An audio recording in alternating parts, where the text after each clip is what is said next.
Ya. Bismillahirrahmanirrahim. Assalamualaikum warahmatullahi wabarakatuh. Alhamdulillahirabbil alamin wa bihi nasta'in wa ala umuri dunya waddin. Wassalatu wassalamu ala asyrofil anbiya'i wal mursalin wa ala alihi wasahbihi ajmain amma ba'du. Yang terhormat Ibu dosen Dr. Eva Latifah Fauzia MAG sebagai dosen pengampu mata kuliah pembelajaran bahasa Arab tingkat dasar dan menengah. Adapun saya Siti Arbena Laila dengan NIM 12120303159. Tujuan saya membuat video ini yaitu sebagai tugas akhir dari mata kuliah pembelajaran bahasa Arab tingkat dasar dan menengah. Langsung saja ke identifikasi masalah pembelajaran bahasa Arab di Madrasah Sanawiyah. Nah, sebelumnya saya melakukan penelitian di Madrasah Sanawiyah Ar-Raudhah Cileunyi. Menurut KMA 183, pengembangan kurikulum bahasa Arab bertujuan untuk mempersiapkan peserta didik yang memiliki kemampuan dalam menggunakan bahasa Arab sebagai alat komunikasi global dan alat untuk mendalami agama yang sumber otentiknya itu dari bahasa Arab. Nah, sumbernya itu yang pertama ada Al-Quran dan yang kedua ada hadis.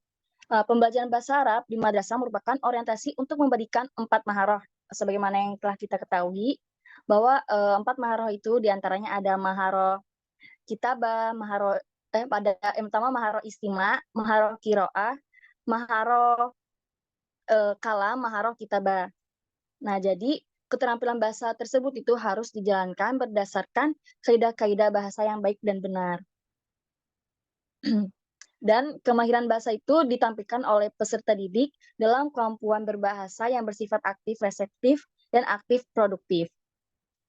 Langsung saja ke permasalahan dan strateginya.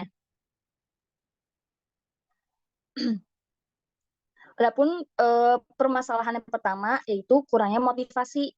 Nah, karena kurangnya motivasi pada siswa ini, jadi siswa itu banyak yang menganggap bahwa bahasa Arab itu sulit, bahwa bahasa Arab itu susah dipraktikkan, kayak kurang motivasi gitulah.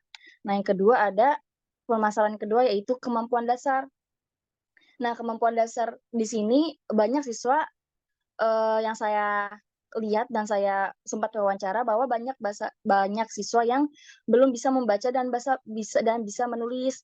Nah, adapun latar belakang adanya permasalahan di sini yaitu karena sebelumnya itu pembelajaran itu dilakukan secara online. Nah, sebagai dampak dari pandemi corona kemarin. Nah, karena banyaknya siswa yang belum mempunyai kemampuan dasar, jadi dapat menghambat proses pembelajaran. Nah, karena baca dan menulis bahasa Arab aja belum bisa, bagaimana nanti melanjutkan ke materi yang selanjutnya. Nah, ada permasalahan selanjutnya yang ketiga, yaitu media tidak memadai. Dan yang keempat ada metode yang monoton. Nah, permasalahan yang ketiga dan keempat ini saling berkaitan.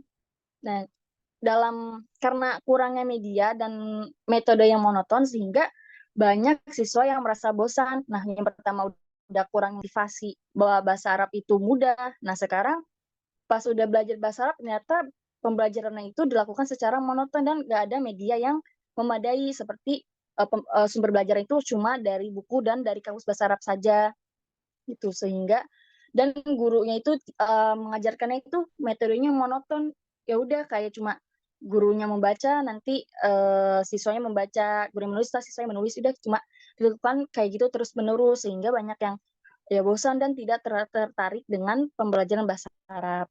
Nah, adapun strategi yang dilakukan yang pertama itu sekolah itu harus melakukan evaluasi pada sekolah tersebut, sehingga yang pertama guru harus memberikan motivasi kepada siswa agar siswa itu semangat gitu dalam belajar bahasa Arab. Nah, karena ada juga beberapa sedikit siswa yang termotivasi atau sedikit siswa yang bisa belajar bahasa Arab. Jadi siswa yang termotivasi itu harus membantu temannya yang belum termotivasi. Jadi kayak yang belum termotivasi itu kayak merasa, ih teman aku aja bisa, masa aku nggak bisa gitu. Nah, strategi yang selanjutnya yaitu sekolah itu harus memberikan eee sekolah itu harus memberikan fasilitas yang memadai, kayak menyediakan media media pembelajaran atau kayak speaker ataupun monitor, nah gitu. Selain itu, guru juga harus memotivasi kepada sekolah itu harus memberikan motivasi kepada guru tersebut agar guru tersebut itu bisa, berkreatif ataupun inovatif, kayak bagaimana nih caranya biar anak-anak bisa bisa apa ya, bisa tumbuh gitu semangatnya dalam belajar bahasa Arab, dan guru itu harus juga bisa mikir gimana caranya pembelajaran itu bisa, berjalan dengan menyenangkan dan tidak monoton. Nah, adapun teori pendukungnya itu saya menggunakan teori behavioristik yang mana teori ini merupakan mengenai tentang perubahan tingkah laku seseorang, yaitu perubahan tingkah laku sebagai akibat dari adanya interaksi antara stimulus dan respon. Dengan kata lain, belajar merupakan bentuk perubahan yang dialami siswa dalam hal kemampuannya untuk bertingkah laku dengan cara yang baru sebagai hasil interaksi stimulus dan respon. Nah, contohnya kayak misalkan ada siswa yang belum mahir bercakap bahasa Arab, kayak mempraktikkan bahasa Arab. Walaupun dia sudah, gigih, sudah kayak udah belajar teruslah bahasa Arab, tapi dia tidak mempraktikkan itu, maka dia disebut belum belajar, karena dia belum dapat menunjukkan perubahan perilakunya sebagai hasil belajar, seperti itu. Mungkin sekian, presentasi dari saya, mohon maaf apabila terdapat banyak kesalahan dan kekurangan. Saya ucapkan terima kasih. Wassalamualaikum warahmatullahi wabarakatuh.